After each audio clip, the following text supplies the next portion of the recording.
அன்பின் உறவுகளுக்கு இனிய வணக்கங்களோடு நான் உங்கள் அன்பின் சியான் என்றோ. T20 உலகக்கிண்ண போட்டிகள் ஆரம்பித்து நேற்றோடு 2 நாட்கள். 6வது போட்டியாக இலங்கை மற்றும் அயர்லாந்து அணிகள் மோதிக்கொண்ட போட்டி ஒன்று நேற்றைய நாளில் நிறைவுக்கு வந்திருக்கிறது. ஒரு சுவாரஸ்யமான விறுவிறுப்பான ஒரு போட்டியை நேற்றைய நாளில் மாலை வேளையில் தொலைக்காட்சியின் வாயிலாக நீங்க பார்த்திருப்பீங்க. மிக முக்கியமா அயர்லாந்துக்கு வெற்றி வாய்ப்புகள் இருந்த ஒரு போட்டியை அப்படியே இலங்கை அணி 15வது ஓவரின் பின்னதாக மாற்றிக்கொண்டு அவர்களை கைக்கு எடுத்துக்கொண்ட ஒரு போட்டியாக நேற்றைய நாளில் மாறியிருந்தது. மிக முக்கியமாக அயர்லாந்துக்கு பல்வேறு இடங்களில் வெற்றி வாய்ப்புகள் இருந்தும் சரியான முறையில் பயன்படுத்தவில்லை என்பது இங்கே கவலையான ஒரு விஷயமாக இருந்தாலும், அயர்லாந்துக்கு ஒரு வெற்றி வாய்ப்பு இருந்தது, ஆனால் அதை தவறவிட்டு இருக்கிறது என்பது கவலையான விஷயம். மிக முக்கியமாக அயர்லாந்து நேற்றைய நாளில் மிகப்பெரிய தவறு ஒன்றை முதலில் செய்த தவறு, நாணய சுழற்சியில் வெற்றி பெற்று முதலில் துடுப்படுத்தாடும் சந்தர்ப்பத்தை எடுத்துக்கொள்ளாததான் இங்கே ஒரு பெரிய விஷயமாக பார்க்கப்படுகிறது. காரணம், பிரேமதேச மைதானத்தை பொறுத்தவரை அங்கே நாணய சுழற்சி என்பது மிக முக்கியமானது. கொழும்பை பொறுத்தவரை மிகவும் அந்த மைதானத்தில் நாணய சுழற்சியில் வெற்றி பெற்றால் அந்த அணி வெற்றி பெறும் அப்படிங்கிற மாதிரி முதலாவது துடுப்படுத்தாடும் அணி நிச்சயமா வெற்றி பெறும். ஆனால் அயர்லாந்துக்கு அந்த வாய்ப்பு இருந்தும் அயர்லாந்து சரியான முறையில் பயன்படுத்தவில்லை. இதன் காரணமாக 20 ஓட்டங்கள் வித்தியாசத்தில் இலங்கையினுடைய முதலாவது லீக் போட்டியில் தன்னுடைய முதலாவது தோல்வியை சந்தித்திருக்கிறது அயர்லாந்து அணி. அயர்லாந்து அணி தரவரிசை பட்டியலிலே முதல் 10 இடங்களுக்கு பின்னதாக இருந்தாலும் இலங்கை போன்ற ஒரு அணியுடன், ஒரு பழமையான ஒரு அணியுடன், ஒரு பலம் வாய்ந்த ஒரு T20 ஃபார்மேட்டுக்குள் ஒரு அழுத்தத்தை கொடுக்கக்கூடிய ஒரு அணியுடன் இவ்வளவு சிறப்பாக விளையாடுவது என்பது மிக வரவேற்கத்தக்கது. அந்த அளவுக்கு அயர்லாந்தினுடைய துடுப்பாட்டம், அதே சமயம் அவர்களுடைய பந்து வீச்சு சிறப்பாக இருந்தது. ஒரு சில இடங்களில் அவர்கள் விட்ட மிகப்பெரிய தவறு, பிடியெடுப்புகளை நிறைய தவறு விட்டிருந்தார்கள் என்பது மிக முக்கியமாக. கிட்டத்தட்ட அவர்கள் ஒரு 6-7 பிடியெடுப்புகள் நேற்றைய நாளில் இலங்கையினுடைய துடுப்பாட்ட வீரனுடைய பிடியெடுப்புகளை கைவிட்டிருந்தார்கள். கை நழுவி சென்றிருந்தது. சில இடங்களில் பந்து வீச்சுகளை கூட சரியான முறையில் செய்யவில்லை என்பது ஒரு கவலையான விஷயம். இலங்கை அணியினுடைய கமிந்து மெண்டிஸ் சிறப்பான முறையில் நேற்றைய நாளில் துடுப்படுத்த ஆடியதன் காரணமாக இலங்கையினுடைய ஓட்ட விகிதத்தையும் கௌரவமான ஒரு ஓட்ட இலக்குக்கு கொண்டு செல்வதற்கு பிரதான காரணமாக அமைந்திருந்தார் கமிந்து மெண்டிஸ். நேற்றைய நாள் கமிந்து மெண்டிஸ் மிக சிறப்பான ஒரு ஆட்டத்தை வெளிப்படுத்தியிருந்தார். 18 பந்துகளில் 44 ஓட்டங்கள் எடுத்துக்கொண்டார். அதில் அவர் ஒரு சதத்தை கடந்திருப்பார் என்றால் உலக கிண்ணத்தில் குமார சங்கக்காரவும் மஹேல ஜெயவர்தனை முன்னாள் இலங்கையினுடைய ஜாம்பவான்கள், முன்னாள் அணித்தலைவர்கள் கூட அவர்கள் 2020 போட்டிகளில் இதுவரை அதிவேகமாக 2020 உலக கிண்ணத்தில் பெற்றுக்கொண்ட அரைச்சதத்தை கடந்திருப்பார்கள். 2009ஆம் ஆண்டு மஹேல ஜெயவர்தன ஒரு சதத்தை அடித்திருப்பார். அதே மாதிரி 2011ஆம் ஆண்டு குமார் சங்கக்கார 21 பந்துகளில் அரை சதத்தை அடித்திருப்பார் இந்திய அணிக்கு எதிராக. இந்த முறையடிப்பதற்கான வாய்ப்பு நேற்றைய நாள் கமிந்து மெண்டிஸுக்கு இருந்தும் கமிந்து மெண்டிஸ் சரியான முறையில் நேற்றைய நாள் அவர் பயன்படுத்தவில்லை. துரதிருஷ்டமாக நேற்றைய நாளில் பிடிகொடுத்து ஆட்டம் இழந்திருந்தார். இலங்கையினுடைய ஆரம்பம் முதல் மிக சிறப்பான ஒரு ஆரம்பத்தை எடுத்துக்கொண்டார் கமில் மிஷார். நேற்றைய நாள் ஆரம்பத்தை எடுத்து கொடுத்தாலும் சில இடங்களில் அவருடைய தவறான ஷாட் தெரிவுகள் மிக மோசமான ஒரு பிடி எடுப்பதன் மூலமாக நேற்றைய நாள் மீண்டும் அவுட் ஆஃப் ஃபார்ம் உடனே சென்று கொண்டிருக்கிறார் கமில் மிஷார. ஒரு நாள் போட்டிகள் மிக சிறப்பாக செயல்பட்டாலும் இந்த 2020 போட்டிகள் வருகின்ற போது கமில் மிஷாருடைய துடுப்பாட்டம் மிகவும் மோசமாக இருக்கிறது. அணிக்குள்ளே இவரை அடுத்த போட்டியில் பயன்படுத்தலாமா அப்படிங்கிற ஒரு கேள்வியோட தான் அடுத்த போட்டி அவரை இலங்கை அணி இருப்பாங்கன்னு நினைக்கிறேன். காரணம், அடுத்து வருகின்ற போட்டியானது இவர்களுக்கு ஒமானுடன் போட்டி இருக்கிறது, அதன் பின்னதாக ஜிம்பாப்வே, அதன் பின்னதாக ஆஸ்திரேலியா அப்படின்னு சொல்லி வரிசை நீண்டு கொண்டு இருக்கிறது. மிகப்பெரிய அணிகளாக பார்க்கக்கூடிய ஆஸ்திரேலியா போன்ற நாடுகளுடன் விளையாடும் போது கமில் மிஷாருடைய துடுப்பாட்டம் இங்கே ஒரு கேள்விக்குறியான ஒரு துடுப்பாட்டமாக இருக்கிறது. ஆரம்பம் முதல் முதலாவது விக்கெட்டை விழுந்த போது இலங்கை அணி 28 ஓட்டங்களுக்கு முதலாவது விக்கெட்டை இழந்து கொண்டது. 62 ஓட்டங்களுக்கு 2வது விக்கெட். ஒரு கட்டத்தில் 10 ஓட்டங்கள் 10 ஓவர் நிறைவில் 68 ஓட்டங்களை பெற்று மிக இக்கட்டான நிலையில் இருந்தது. விக்கெட்டுகள் கைவசம் இருக்க 3 விக்கெட்டுகளை இருந்து தடுமாறிக்கொண்டிருந்தது இலங்கை அணி. அப்போது கை கொடுப்பதற்காக வந்திருந்தவர் துனித் வெள்ளாளகி. இப்போது இலங்கை அணியுடைய T20 குடாத்தில் வளமையாக ஒரு 7ஆம் 8ஆம் இடத்தில் வரக்கூடிய சகோதர வீரரான துனித் வெள்ளாளகி இம்முறை 4ஆம் இலக்கத்துக்கு வந்தது என்பது கவனிக்கக்கூடிய ஒரு விஷயம். 5வது இடத்துக்கு வந்திருப்பது என்பது கவனிக்கக்கூடிய விஷயம். பவன் ரத்நாயக்க மேலே வைத்திருக்கிற அந்த நம்பிக்கையை போல இப்போது துனித் வெள்ளாளகி மேல் வைத்திருப்பது நம்பிக்கையை வைத்துக் கொண்டு அவர் நேற்றைய நாள் பயன்படுத்தினாரா என்பது கேள்விக்குறிதான். ஆனால் நேற்றைய நாள் அவர் பெற்றுக்கொண்ட ஓட்டங்கள் என்னமோ 10 ஓட்டங்கள் மாத்திரம் 13 பந்துகளை சந்தித்து ஆட்டமிழந்து சென்றிருந்தார். இலங்கை அணியை பொறுத்தவரை பத்தும் நிசங்க 24 ஓட்டங்கள் எடுத்துக்கொண்டார். 23 பந்துகளில் ஒரு 4 ஓட்டம், ஒரு 6 ஓட்டங்களாக பத்தும் நிசங்க இப்போது இருக்கின்ற சூழலில் பத்தும் நிசங்களுடைய ஃபார்ம் கேள்விக்குறியாக இருக்கிறது. பத்தும் நிசங்க வருகின்ற இந்த லீக் ஆட்டங்கள் முடிந்தவுடன் அவர் சூப்பர் 8ற்குள் செல்வதற்கு முன்னதாக பத்தும் நிசங்க ஃபார்முக்கு வந்தார் என்றால் இலங்கை அணிக்கான வாய்ப்புகள் பிரகாசமாக இருக்கும். பிரதீப் நிஷங்க பெரிய அணிகளுக்கு மிக சிறப்பாக விளையாடுகிறார். ஆனால் இந்த சிறிய அணிகளுக்கு விளையாடுவதற்கு தடுமாறுகிறார் போல் தெரிகிறது. கமில் பிஷாரா 14 ஓட்டங்கள் 11 பந்துகளுக்கு.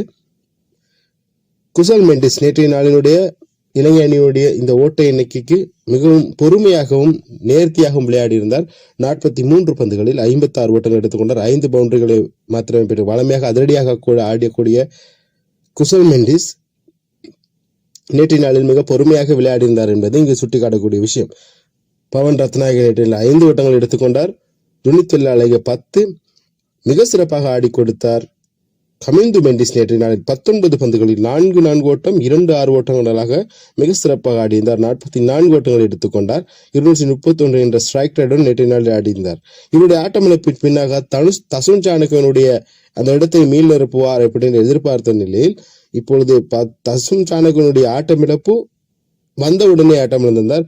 வடிந்த அவசரங்க ஒரு ஓட்டத்தை பெற்றுக் கொள்ள இலங்கை அணி 20 ஓவர்கள் நிறைவில் 163 ஓட்டங்களுக்கு 6 விக்கெட்டுகளை இழந்து கொண்டது. அதன் பின்னதாக பந்து வீச்சிலே அணியின் சார்பாக பந்து வீச்சிலே மிக சிறப்பாக செயல்பட்டிருந்த ஒரு வீரர் என்றால் சொல்லக்கூடியது மெக்ராதி. நேற்றைய நாள் மிக சிறப்பான பந்து வீச்சை வீசியிருந்தாலும் முதல் ஆரம்பத்தில் மிக சிறப்பாக பந்து வீசியிருந்தார். ஆனால் அவருடைய ஓவரில் மிக மோசமான ஒரு பிரதியை வெளிப்படுத்தியிருந்தார். இறுதி 17வது ஓவரில் கமிந்து மெண்டிஸனுடைய துடுப்பாட்டம் இவருடைய ஓவருக்கு மிக சிறப்பாக இருந்தது. 2 விக்கெட்டை கைப்பற்றிக் கொண்டார். 3 ஓவர்கள் பந்து வீசி 40 ஓட்டங்களுக்கு 2 விக்கெட்.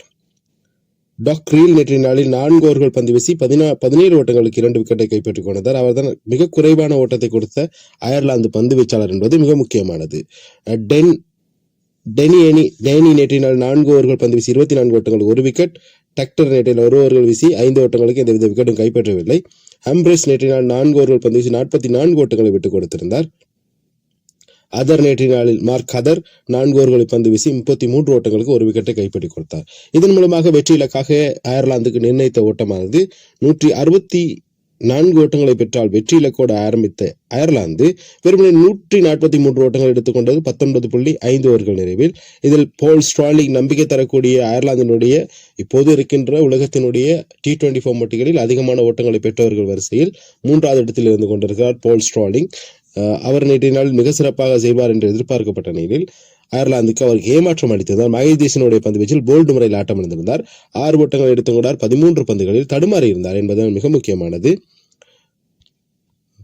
அத்தர் நேற்றைய நாள் 34 ஓட்டங்கள் எடுத்துக்கொண்டார். அயர்லாந்து சார்பாக 23 பந்துகளை சந்தித்து 5-4 ஓட்டம் 1-6 ஓட்டங்களாக. இதில் மிக கவனிக்கக்கூடிய விஷயம் 24 ஓட்டங்களுக்கு முதலாவது விக்கெட் வீழ்த்த பின்னர் துடுப்பாட்ட வீரரான அயர்லாந்து அணியின் சார்பான ஹதர் நேற்றைய நாள் 34 ஓட்டங்கள் எடுத்துக்கொண்டார். 23 பந்துகளில் 5-4 ஓட்டம் 1-6 ஓட்டங்களாக. இவருடைய விக்கெட் வீழ்ந்ததற்கு பின்னதாக வனிந்து அசுரங்க தான் இவருடைய போல்டு முறையில் ஆட்டமிழந்ததற்கு பின்னதாக அயர்லாந்தினுடைய விக்கெட்டுகளை வீழ்த்தலாம் என்று இளைஞருடைய பந்து வீச்சாளர் முடிவு செய்திருந்தாலும் ஆனால் விக்கெட்டுகளை வீழ்த்த முடியவில்லை. ஒரு கட்டத்தில் அயர்லாந்து வெற்றி பெறுமோ அப்படிங்கிற ஒரு சூழல் உருவாக்குவதற்காக மிக சிறப்பான ஒரு இணைப்பாட்டத்தை புரிந்து கொண்டார்கள். ஹாரி டக்டரும் லூன் டொக்டரும் இணைந்து மிக சிறப்பான இணைப்பாட்டத்தை புரிந்து கொண்டார்கள். இதன் மூலமாக அயர்லாந்துக்கு 10வது ஓவர் நிறைவிலே 13வது ஓவர்கள் நிறைவிலே 113 ஓட்டங்களுக்கு 4 விக்கெட்டுகளை இழப்பதற்கு காரணமாக இருந்தது. மிக சிறப்பாக இணைப்பாட்டத்தை புரிந்து கொண்டிருந்த வேளையிலே 40 ஓட்டங்களை பெற்றிருந்த ஹாரி டொக்டர் ஆட்டமிழந்து சென்றார். வனிந்து அசரங்களுடைய பந்து வீச்சிலே மற்றும் ஒரு டுக்டர் நேற்று 21 ஓட்டங்களை எடுத்துக்கொண்டார். அது அவருடைய ஆட்டமிழப்பை செய்திருந்தவர் துனித் வெள்ளாளகே அவரை ஆட்டமிழந்தது பின்னதாக அயர்லாந்தினுடைய தொடுப்பாட்டம் கேள்விக்குறியாக ஆரம்பித்து விட்டது. ஆனால் இடையில் இவர்களுடைய இணைப்பாட்டம் மிக மோசமாக இருந்ததன் காரணமாக விக்கெட்டுகள் விழ ஆரம்பித்து விட்டன. 15வது ஓவர் நிறைவில் அவர்கள் மிக சிறப்பான ஒரு ஓட்ட எண்ணிக்கையில் இருந்தார்கள். வெற்றி பெறுவதற்கான வாய்ப்பு இருந்தது. கிட்டத்தட்ட 37 ஓட்டங்களுக்குள் 8 விக்கெட்டுகளை நேற்று அயர்லாந்து இழந்தது என்பது இங்கே 5 மீதம் இருந்த 30 பந்துகளில் 37 ஓட்டங்களுக்குள் 8 விக்கெட்டுகளை இழந்தது அயர்லாந்து. இதன் காரணமாக தான் இந்த போட்டியில் அவர்கள் தோற்று போனார்கள். எது எப்படியோ போராடி இருந்தார்கள். இறுதி வரை 10 விக்கெட்டுகளை இழந்து 143 ஓட்டங்களுக்குள் சகல விக்கெட்டுகளும் இழந்தார்கள். அயர்லாந்து இந்த அணியின் சார்பாக பின்வரிசை துடுப்பாட்ட வீரர்களுடைய சோபிக்கவில்லை என்பது இங்கே கவலையான விஷயம். இளைஞனுடைய பந்து வீச்சிலே துஷ்மந்த சமீர 3 ஓவர்கள் பந்து வீசி 25 ஓட்டங்களுக்கு 1 விக்கெட்டை கைப்பற்றிக் கொடுத்தார். மகேஷ் தீக்ஷண 4 ஓவர்கள் பந்து வீசி 23 ஓட்டங்களுக்கு 3 விக்கெட். மகேஷ் பத்திரன 2.5 ஓவர்கள் பந்து வீசி 26 ஓட்டங்களுக்கு 2 விக்கெட்டை கைப்பற்றினார். துனித் வெள்ளாளகி 4 ஓவர்கள் பந்து வீசி 28 ஓட்டங்களுக்கு 1 விக்கெட், வனிந்து அசரங்க 4 ஓவர்கள் பந்து வீசி 25 ஓட்டங்களுக்கு 3 விக்கெட்டை கைப்பற்றி கொடுத்தார். இதன் மூலமாக உலகத்தினுடைய T20 வரலாற்றில் அதிகமான விக்கெட்டுகளை கைப்பற்றியவர் ஷகிப் உல் ஹசன். அவருக்கு அடுத்தபடியாக இருப்பவர் வனிந்து அசரங்க என்பது இங்கே சுட்டிக்காட்டக்கூடிய விஷயம். வனிந்து அசரங்க இப்போது உபாதையில் இருக்கிறார். அவருடைய மீதமிருந்த பந்து வீச்சுகளை வீசுவதற்காக இப்போது தசுன் சாணக்க பந்து வீசியிருந்தார். அவர் 2 ஓவர்கள் பந்து வீசி 12 ஓட்டங்களை விட்டுக் கொடுத்திருந்தார். எந்தவித விக்கெட்டும் கைப்பற்றவில்லை. இலங்கை அணி இப்பொழுது வெற்றியுடன் ஆரம்பித்திருக்கிறது இந்த உலக கிண்ணத்தை. பல விமர்சனங்களுக்கு மத்தியில் இந்த 2020 உலக கிண்ணத்திற்கு வருகை தந்த இலங்கை அணி இப்போது முதலாவது வெற்றியை பதிவு செய்திருக்கிறது. கடந்த 3 போட்டிகளை இங்கிலாந்து அணியிடம் தொடர் ஒன்றை இழந்திருந்தது. ஆசிய கிண்ணத்தில் தோல்வி. இப்போது உலக கிண்ணத்தில் இப்போது மீண்டும் இலங்கை மீண்டெழுமா அப்படிங்கிற ஒரு கேள்வியோட மற்றும் ஒரு காணொலியில் உங்களை சந்திக்கிறேன். அதுவரை விடைபெறும் நான் உங்கள் அன்பின் ஷியான் என்றோ. நன்றி, வணக்கம்.